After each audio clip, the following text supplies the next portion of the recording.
Hi all, welcome to my channel. ഇന്ന് നമ്മൾ നോക്കാൻ പോകുന്നത് പത്തോളജി 8 സീരീസിലെ പാനൽ കോഡിംഗ് ആണ്. നമ്മുടെ പത്തോളജി എന്ന് പറയുന്ന ചാപ്റ്റർ സ്റ്റാർട്ട് ചെയ്യുമ്പോൾ തന്നെ നമുക്ക് പാനൽ കോഡിങ്ങിലാണ് സ്റ്റാർട്ട് ചെയ്യുന്നത്. സോ നമുക്കതിൻ്റെ ഗൈഡ് ലൈൻസ് നോക്കാം. നമ്മുടെ CPTയുടെ ടെക്സ്റ്റിൽ പാനൽ കോഡിങ്ങിൻ്റെ സെക്ഷൻ ഇതുപോലെയാണ് നിങ്ങൾക്ക് ഉണ്ടാവുക. ഇതിൽ നമുക്ക് ഏതാണ് നിങ്ങൾ മനസ്സിലാക്കി വയ്ക്കേണ്ട ഗൈഡ് ലൈൻ, അല്ലെങ്കിൽ ഏത് പോർഷനിലാണ് നമ്മൾ മനസ്സിലാക്കി വയ്ക്കേണ്ട ഗൈഡ് ലൈൻ എന്ന് ചോദിച്ചാൽ ഈ ഒരു സെക്ഷനിലായിട്ടാണ് ഇതിൻ്റെ പ്രധാനമായ ഗൈഡ് ലൈൻസ് എല്ലാം നമുക്കുള്ളത്. സോ എന്താണ് ആ ഗൈഡ് ലൈനിൽ പറയുന്നതെന്ന് നമുക്ക് നോക്കാം. Do not report 2 or more panel codes that include any of the same constituent test performed from the same patient collection. If a group of tests overlap 2 or more panels, report the panel that incorporates the greatest number of tests to fulfill the code definition and report the remaining tests using individual test codes. കൂടാതെ അവിടെ ഒരു എക്സാമ്പിളും പറയുന്നുണ്ട്. 80047 80053 നമ്മൾ ഒരുമിച്ച് വരില്ല. Do not report എന്നാണ് പറയുന്നത്. Do not report എന്ന് പറഞ്ഞാൽ പരസ്പരം ഒരുമിച്ച് വരില്ല എന്ന് കാണിക്കുന്ന കീവേഡാണ്. ഇവിടെ പറഞ്ഞതിൻ്റെ മീനിങ് ഇതാണ്: ഏതെങ്കിലും കാരണവശാൽ സെയിം പേഷ്യൻറ്റിന് 2 പാനലുകൾ ചെയ്യാൻ പറഞ്ഞാൽ ഈ 2 പാനലിലും കോമൺ ആയിട്ടുള്ള ടെസ്റ്റുകൾ ഉണ്ടെങ്കിൽ പിന്നീട് ആ പാനലുകൾ ചേർത്തെഴുതാൻ പാടില്ല.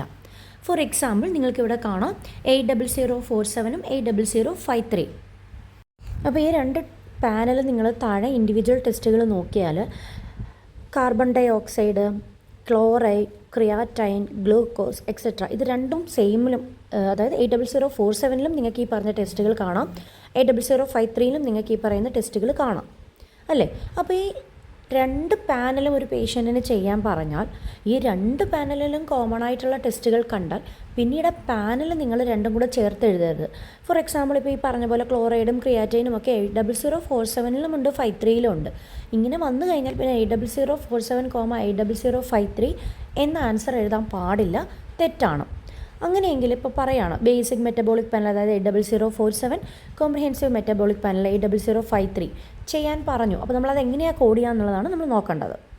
അതാണ് ഈ ഒരു പാർട്ടിലായിട്ട് പറയുന്നത്. If A group of test overlap 2 or more panels, report the panel that incorporate the greatest number of test. അങ്ങനെയാണെങ്കിൽ നിങ്ങൾ ഈ 2 പാനലിലെയും ഇൻഡിവിജ്വൽ ടെസ്റ്റുകൾ കൗണ്ട് ചെയ്യണം. ഓക്കെ, അപ്പോൾ 80047നും നമ്മൾ കൗണ്ട് ചെയ്യണം, 8053യും കൗണ്ട് ചെയ്യണം. നമ്മൾ 800 കൗണ്ട് ചെയ്ത് നോക്കാം.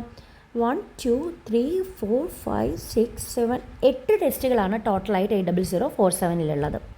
ഓക്കെ, ഇനി 53യോ 1 2 3 4 5 6 7 8 9 10 11 12 13 14. ടോട്ടലി 8053ൽ 14 ടെസ്റ്റുകൾ അവൈലബിൾ ആണ്. ഓക്കെ, അപ്പോൾ 8047ൽ 8 ടെസ്റ്റുകളും 8053ൽ 14 ടെസ്റ്റുകളുമാണ് അവൈലബിൾ ആയിട്ടുള്ളത്. സോ അപ്പോൾ നമ്മുടെ ഗൈഡ് ലൈൻ പ്രകാരം സെയിം ടെസ്റ്റുകൾ, അല്ലെങ്കിൽ 2 പാനലിൽ സെയിം ടെസ്റ്റുകൾ ഉണ്ടെങ്കിൽ ചേർത്തെഴുതാൻ പാടില്ല. ഏതാണോ കൂടുതൽ നമ്മൾ കൗണ്ട് ചെയ്യണം എന്ന് പറഞ്ഞു. അപ്പോൾ നമ്മൾ ഈ പറഞ്ഞ 2 പാനലിൽ 8053ലാണ് 14 ടെസ്റ്റുകൾ ഉള്ളത്. അപ്പോൾ അത് തന്നെയാണ് കൂടുതൽ. അപ്പോൾ കൂടുതലുള്ള പാനൽ ഏതാണോ അത് കോഡ് ചെയ്യുക, ദാറ്റ് ഈസ് 80053 കോഡ് ചെയ്യുക. ഇനി നമ്മൾ എന്ത് ചെയ്യണം? ഈ 8053 മാത്രമാണോ കോഡ് ചെയ്യേണ്ടത്? അല്ല, ഇനി നമ്മൾ ഒരു കാര്യം കൂടെ ചെക്ക് ചെയ്യണം. നമ്മൾ ചെയ്യാത്തൊരു പാനൽ ഉണ്ടല്ലോ, അതായത് 8 കൗണ്ട് വന്ന 8047 ഉണ്ടല്ലോ, ഈ 47ൽ 53ൽ ഉൾപ്പെടാത്ത ആരെങ്കിലും ഉണ്ടോ എന്ന് റീചെക്ക് ചെയ്യുക. അതായത് 8047നും 8053യും കൂടി ഒരു പേഷ്യൻറ്റിന് പറഞ്ഞപ്പോൾ 2 പാനലിലും ഇൻഡിവിജ്വൽ ടെസ്റ്റുകൾ സെയിമായി ഉള്ളത് കൊണ്ട് പാനലുകൾ ചേർത്തെഴുതാൻ പറ്റിയില്ല. സോ നമ്മൾ 47ൻ്റെയും ഇൻഡിവിജ്വൽ ടെസ്റ്റുകൾ കൗണ്ട് ചെയ്തു, 8 നമ്പറിലെത്തി. 8053ലെയും ഇൻഡിവിജ്വൽ നമ്പറുകൾ കൗണ്ട് ചെയ്തു, 14 എത്തി. അപ്പം ഇതിൽ വലിയ പാനലാണ് നമുക്ക് പാനലായിട്ട് കോഡ് ചെയ്യാൻ പറ്റുക, ദാറ്റ് ഈസ് 8053. അവിടെ കൊണ്ട് കഴിഞ്ഞില്ല. ഇനി 53ൽ ഉൾപ്പെടാത്ത ആരെങ്കിലും ഒന്നിൽ കൂടുതൽ ആളുകളോ 47ൽ ഉണ്ടോ എന്ന് നോക്കുക. ഉണ്ടെങ്കിൽ ആ ഒരു ടെസ്റ്റ് മാത്രം നമ്മൾ സെപ്പറേറ്റ് ചെയ്യണം. ഇതാ നോക്കിയേ, 8047ൽ കാൽസ്യം അയണൈസ്ഡ് ആണ്, 53ൽ കാൽസ്യം ടോട്ടലാണ്. അപ്പോൾ ഈ പറഞ്ഞ കാൽസ്യം അയണൈസ്ഡ് ഒഴികെ 47ലെ എല്ലാ ടെസ്റ്റും 53ലുണ്ട്. അപ്പോൾ വേറെ ഒന്നും നമ്മളിനി ചെയ്യേണ്ട. അതായത് ഫോർ എക്സാമ്പിൾ ഇപ്പോൾ നമ്മൾ കാൽസ്യത്തിൻ്റെ റിസൾട്ട് അറിയണമെങ്കിൽ 47 ചെയ്താലും 53 ചെയ്താലും അറിയാം, അങ്ങനെയല്ലേ? അല്ലാതെ 2 വട്ടം കാൽസ്യത്തിന് ചെയ്യാൻ വേണ്ടിയിട്ട് സ്പെസിമെൻ എടുക്കേണ്ട ആവശ്യം അവിടെ ഉണ്ടോ? വരുന്നില്ല. അതുകൊണ്ടാണ് ഒരു പേഷ്യൻ്റ് ആണെങ്കിൽ സ്പെസിമെൻ രണ്ടുമായിട്ട് എടുക്കേണ്ട കാര്യമില്ല, സെയിം ടെസ്റ്റിനെ എന്ന് പറയുന്നത്. അതുകൊണ്ടാണ് ചേർത്ത് എഴുതരുതെന്നും പറയുന്നത്. എന്നാൽ ഈ 5-3 നമ്മൾ എഴുതിയപ്പോൾ അതിനകത്ത് ഉൾപ്പെടാത്ത ഒരാളുണ്ടെങ്കിൽ അത് സെപ്പറേറ്റ് ചെയ്തല്ലേ പറ്റുള്ളൂ. അപ്പോൾ നമ്മൾ 80053 കൊടുത്തതിന് ശേഷം ആ കാൽസ്യം അയണൈസ്ഡിൻ്റെ 82330 കൂടെ സെപ്പറേറ്റ് ചെയ്യണം. അപ്പോൾ നമ്മളടുത്ത് ഒരു പേഷ്യൻറ്റിന് ഈ 2 പാനലുകൾ, ബേസിക് മെറ്റബോളിക് പാനലും കോംപ്രിഹെൻസീവ് മെറ്റബോളിക് പാനലും ചെയ്യാൻ പറഞ്ഞാൽ അതിൻ്റെ ആൻസർ വരുന്നത് 330 ആണ്. പിന്നെ ഈ ഒരു കാര്യം കൂടെ പറയാം. ഇപ്പോൾ 80053 എന്ന് പറയുന്ന ഒരു പാനൽ നിങ്ങൾ എഴുതുന്നു, അല്ലെങ്കിൽ 80047 അല്ലെങ്കിൽ ഏതെങ്കിലും ഒരു പാനൽ കോഡ് നിങ്ങൾ എഴുതിയാൽ ആ പാനലിൻ്റെ താഴെ കിടക്കുന്ന ഇൻഡിവിജ്വൽ ടെസ്റ്റുകൾ പിന്നീട് വരാൻ പാടില്ല. അതിൻ്റെ കൂടെ കോമയായിട്ട് വരാൻ പാടില്ല. കാരണം അതതിനകത്ത് ഉൾപ്പെടുകയല്ലേ, പിന്നെ നിങ്ങൾ എന്തിനാണ് സെപ്പറേറ്റ് എഴുതുന്നത്? അതായത് 80053 എന്ന് പറയുന്നൊരു കോഡ്, ആ 80053യുടെ അണ്ടറിലൊരു 14 ടെസ്റ്റുകൾ ഉണ്ടെന്ന് പറഞ്ഞില്ലേ? ആ 14 ടെസ്റ്റും 80053യുടെ കൂടെ കോമയായിട്ട് എഴുതാൻ പാടില്ല. കാരണം ഈ 53 എന്ന് പറയുന്ന പാനൽ എഴുതുമ്പോൾ തന്നെ അത്രയും ടെസ്റ്റുകൾ ഇൻക്ലൂഡഡ് ആണ്. പിന്നെ വീണ്ടും അതിനകത്തുള്ളൊരു ഇൻഡിവിജ്വൽ ടെസ്റ്റ് കോമയായിട്ട് എഴുതാൻ പാടുണ്ടോ? ഇല്ല. അങ്ങനെ എഴുതിയാൽ അതിനെ വിളിക്കുന്ന പേരാണ് അൺബണ്ടിലിംഗ്. അതായത് ചേർത്ത് എഴുതി കൂടാൻ പറ്റാത്തവരെ ബണ്ടിൽ ചെയ്തു. അപ്പോൾ ഒരു പാനൽ എഴുതിയാൽ ആ പാനലിൻ്റെ അണ്ടറിലുള്ള ഒരു ഇൻഡിവിജ്വൽ ടെസ്റ്റും അതിൻ്റെ കൂടെ കോമയായിട്ട് എഴുതാൻ പാടില്ല. Because that is called unbundling. Okay, ഇപ്പോൾ നമുക്ക് അൺബണ്ടിലിംഗ് എന്ന് പറഞ്ഞിട്ട് ക്വസ്റ്റ്യൻസ് വരാം. നമുക്ക് ഒരു എക്സാമ്പിളായിട്ട് ചെയ്ത് നോക്കാം. അപ്പോൾ നമുക്ക് ഇതിൻ്റെ ആദ്യത്തെ ഒരു എക്സാമ്പിൾ നോക്കാം. Physician ordered A comprehensive metabolic panel but also wants blood work on calcium ionized and also ordered a basic metabolic panel. Select the codes on how this is reported. ഇതിപ്പോൾ ഞാൻ നിങ്ങൾക്ക് എക്സ്പ്ലെയിൻ ചെയ്ത അതേ എക്സാമ്പിളാണിത്. ഒരു patient comprehensive metabolic പാനലും അതോടൊപ്പം ഒരു basic metabolic പാനലും ചെയ്യാൻ പറഞ്ഞു. അപ്പോൾ നമുക്ക് ഓൾറെഡി അറിയാം കോംപ്രിഹെൻസീവ് മെറ്റബോളിക് പാനൽ എന്ന് പറഞ്ഞാൽ 80053 ആണ്. കാരണം 80053 എന്ന് പറയുന്ന കോഡിൻ്റെ നേർക്ക് എന്ത് എഴുതിയിട്ടുണ്ട്? കോംപ്രിഹെൻസീവ് മെറ്റബോളിക് പാനൽ എന്ന പേരുണ്ട്. അടുത്തതാരാ? 80047. ആ 80047 എന്ന് പറയുന്ന കോഡിൻ്റെ നേർക്ക് എന്ത് പറയുന്നുണ്ട്? അത് ബേസിക് മെറ്റബോളിക് പാനലാണ് എന്ന് പറയുന്നുണ്ട്. അപ്പോൾ നമ്മളോട് ഇവർ ചെയ്യാൻ പറഞ്ഞത്, അല്ലെങ്കിൽ ഫിസിഷ്യൻ ഓർഡർ ചെയ്ത് എന്താണ്? കോംപ്രിഹെൻസീവ് മെറ്റബോളിക് പാനലും ബേസിക് മെറ്റബോളിക് പാനലുമാണ്. നമ്മളും പറഞ്ഞ പോലെ 2 പാനൽ പറഞ്ഞാൽ നമ്മൾ ആദ്യം എന്ത് നോക്കണം? ഈ 2 പാനലിലും ഇൻഡിവിജ്വൽ ടെസ്റ്റുകൾ ഉണ്ടോ എന്ന് നോക്കണം. സോ നമ്മൾ നേരത്തെ നോക്കിയതാണ്. നമ്മൾ നേരത്തെ നോക്കിയപ്പോൾ പറഞ്ഞിരുന്നു അതേ 47ലും 53ലും ഒരുപോലുള്ള കോഡുകളുണ്ട്. അങ്ങനെ ഒരുപോലെ വന്നാൽ നമ്മൾ എന്ത് ചെയ്യണം? കൗണ്ട് ചെയ്ത് നോക്കണം. ഇൻഡിവിജ്വൽ ടെസ്റ്റുകൾ ഏറ്റവും കൂടുതലുള്ള ഏതാണോ ആ പാനലിനെ നമ്മൾ എഴുതണം. അതിനുശേഷം ഉൾപ്പെടാത്തത് ഏതാണോ അത് നമ്മൾ എഴുതണം. നോക്കിയേ, അത് തന്നെയല്ലേ ഇതിൽ പറഞ്ഞിട്ടുള്ളത്.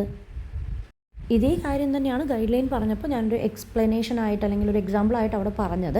അത് തന്നെ ഒരു ക്വസ്റ്റ്യൻ രൂപേണ എഗെയിൻ ഷെയർ ചെയ്തു എന്നുള്ളതാണ്. ഇങ്ങനെയായിരിക്കും നിങ്ങൾക്ക് ക്വസ്റ്റ്യൻ വരുന്നത്. നമ്മൾ പറഞ്ഞ പോലെ തന്നെ അതേ റൂൾ അപ്ലൈ ചെയ്തിട്ട് ഇതുപോലെ ഇപ്പോൾ ഏത് പാനൽ വന്നാലും നിങ്ങൾക്ക് ഇതുപോലെ ചെയ്യാം. അപ്പോൾ ഈ പാനൽ ഇതിലിപ്പം കോംപ്രിഹെൻസീവും മെറ്റബോളിക്കും ബേസിക് മെറ്റബോളിക്കും പറഞ്ഞു എന്ന് മാത്രമേ ഉള്ളൂ. ഇതിപ്പോൾ ഏത് പാനലുകൾ വന്നാലും ഇതേ റൂൾ തന്നെയാണ് ഫോക്കസ് ചെയ്യേണ്ടത്. പിന്നീട് നമ്മൾ പറഞ്ഞത് അൺബണ്ടിലിംഗ് ആണ്. സോ നമുക്ക് അൺബണ്ടിലിങ്ങിൻ്റെ ഒരു എക്സാമ്പിളും കൂടെ നോക്കാം. അപ്പോൾ നമ്മൾ അടുത്തത് പറഞ്ഞത് അൺബണ്ടിലിംഗ് ആണ്. അപ്പോൾ എന്താണ് അൺബണ്ടിലിംഗ്? ചേർത്ത് എഴുതിക്കൂടാൻ പറ്റാത്തവരെ ചേർത്ത് എഴുതുന്നു. അത് 2 രീതിയിൽ വരാം. ചേർത്ത് എഴുതിക്കൂടാൻ പറ്റാത്ത 2 പാനലുകൾ, നമ്മൾ മുന്നേ പറഞ്ഞ പോലെ ഇൻഡിവിജ്വൽ ടെസ്റ്റുകൾ ഉണ്ടെങ്കിൽ 2 പാനലുകൾ ചേർത്ത് എഴുതാൻ പാടുണ്ടോ? ഇല്ല, അതും അൺബണ്ടിലിംഗ് ആണ്.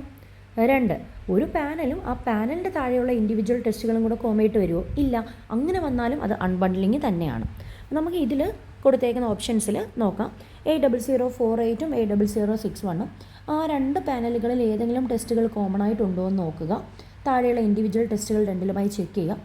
2ലും ഏതെങ്കിലും ഒരുപോലെ ഉണ്ടെങ്കിൽ അത് അൺബണ്ടിലിംഗ് ആയിരിക്കും, അല്ലെങ്കിൽ അൺബണ്ടിലിംഗ് അല്ല.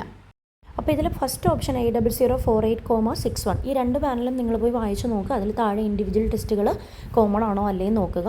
കോമൺ ആയിട്ടുണ്ടെങ്കിൽ മാത്രമാണ് അൺബണ്ടിലിംഗ്, അല്ലെങ്കിൽ അത് അൺബണ്ടിലിംഗിന് എക്സാമ്പിൾ ആണെന്ന് പറയാൻ പറ്റില്ല. സോ നമ്മളിവിടെ നോക്കുമ്പോൾ നിങ്ങൾക്ക് ടെക്സ്റ്റിൽ പോയി നോക്കാം. അത് കോമൺ ആയിട്ട് ഒന്നും തന്നെ ഇല്ല. അപ്പോൾ ഇതൊരു അൺബണ്ടിലിംഗിൻ്റെ എക്സാമ്പിൾ അല്ല. സോ നമുക്കൊരിക്കലും അത് ആൻസർ വരില്ല. ഇനി രണ്ടാമത്തത് വരുന്നത് 80076,80100. അപ്പോൾ നമുക്ക് 80076 എന്ന് പറയുന്ന പാനൽ നോക്കാം. അതിൻ്റെ അണ്ടറിൽ ഈ പറയുന്ന ഇൻഡിവിജ്വൽ ടെസ്റ്റ് ഉണ്ടെങ്കിൽ അത് എക്സാമ്പിൾ ആകാം, ഇല്ലെങ്കിൽ ആകില്ല. സോ 80076ൻ്റെ കൂടെ താഴെ ഇൻഡിവിജ്വൽ ടെസ്റ്റ് നോക്കുമ്പം 80100 എവിടെയും കാണുന്നില്ല. അങ്ങനെ ഉണ്ടായിരുന്നെങ്കിൽ അത് അൺബണ്ടിലിങ്ങിന് എക്സാമ്പിൾ ആയേനെ. സോ ഇല്ലാത്തത് കൊണ്ട് അതും ആൻസറായിട്ട് വരില്ല. ഇനി ഓപ്ഷൻ സി ആണ്. 80061 കൂടെ 2 കോഡുകൾ തന്നിട്ടുണ്ട്. അപ്പോൾ 80061 എന്ന് പറയുന്ന പാനൽ നോക്കാം. സോ 80061 എന്ന പാനലിൽ മൂന്നാമത് കിടക്കുന്നത് 83718, നാലാമത് കിടക്കുന്നത് 84478. ഈ 2 കോഡും തന്നെയല്ലേ 80061 ശേഷം കോമയിട്ട് തന്നിട്ടുള്ളത്. അപ്പോൾ അതിനർത്ഥം നമ്മൾ എന്താ പറഞ്ഞത്, ഒരു പാനലിൻ്റെ താഴെയുള്ള ഇൻഡിവിജ്വൽ ടെസ്റ്റുകൾ കോമയിട്ട് വരാൻ പാടില്ല, വന്നാൽ അത് അൺബണ്ടിലിംഗ്. അപ്പോൾ ഇവിടെ വന്നു, അപ്പോൾ ഇതെന്താണ്, അൺബണ്ടിലിംഗ് അല്ലേ, അല്ലെങ്കിൽ ഇതൊരു അൺബണ്ടിലിംഗിന് എക്സാമ്പിൾ അല്ലേ. അപ്പോൾ നമുക്ക് ഈ പാനൽ കോഡിങ്ങിൽ നിന്നും വരാൻ ചാൻസ് ഉള്ള 2 മോഡൽസാണിത്. ഒന്ന്, നമുക്ക് ടെസ്റ്റുകൾ ചെയ്യാൻ പറഞ്ഞു എന്ന് പറയുന്നു, പാനലുകൾ നോക്കുക, ഇൻഡിവിജ്വൽ ടെസ്റ്റ് ഉണ്ടോ ഇല്ലയോ നോക്കിയിട്ട് പാനൽ ആൻഡ് മറ്റേ പാനലിൽ നിന്നും ഉൾപ്പെടാത്തത് എഴുതുന്നത്. Second one, unbundling. അപ്പോൾ ഈ 2 സെക്ഷൻസ് നമുക്ക് അറിഞ്ഞിരുന്നാൽ തന്നെ നമുക്ക് ഈ പാനൽ കോഡിങ് സുഖമായിട്ട് കോഡ് ചെയ്യാൻ സാധിക്കും. പെത്തോളജി ചാപ്റ്ററിൽ ഇമ്പോർട്ടൻ്റ് ആയിട്ടൊരു സെക്ഷൻ തന്നെയാണ് പാനൽ കോഡിങ്. അതേപോലെ തന്നെ ഓർത്തിരിക്കേണ്ട മറ്റൊരു കാര്യം, പാനൽ കോഡ്സ് ചേർത്ത് എഴുതുമ്പോൾ മോഡിഫയറുകൾ കൊടുക്കേണ്ട കാര്യമില്ല. സോ എല്ലാവർക്കും ക്ലിയർ ആയെന്ന് വിശ്വസിക്കുന്നു. എന്തെങ്കിലും ഡൗട്ടുകൾ ഉണ്ടെങ്കിൽ കമൻറ്റ് ചെയ്യുക. Thank you.